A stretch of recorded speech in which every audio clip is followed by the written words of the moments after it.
مواجهة تقطع القلب. ام غزل تصرخ بوجه اخوها المجرم بكشف الدلالة. شوفوا هذا الفيديو للنهاية كلش مهم. بس بالبداية اضغط على الزر تلقونه جوا صورتي وسوي القلب احمر. ليش هيك خوي؟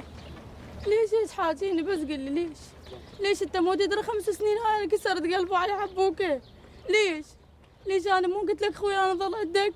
مو قلت لك انت ظل عندك حنش خويا ما اريد زواج؟ وقلت لي ايه خويا قاعده على بنتك هاي خلص. قلت لك خويا ابوها هم ما يسال عليها شوفت عينك تخابره ما يجيب النفقه تخابره ما يجي يسال عليها وهي بالمستشفى. ليش خويا؟ ليش قل لي ليش؟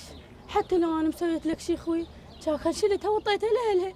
حتى لو تكرهني حتى لو انا مسويت لك شي ليش هيك بيدت حيلي وراح تعبي خويا جاي ارجع بعد اقول لك خويا بس والله نقرت علي بوزر الشاي.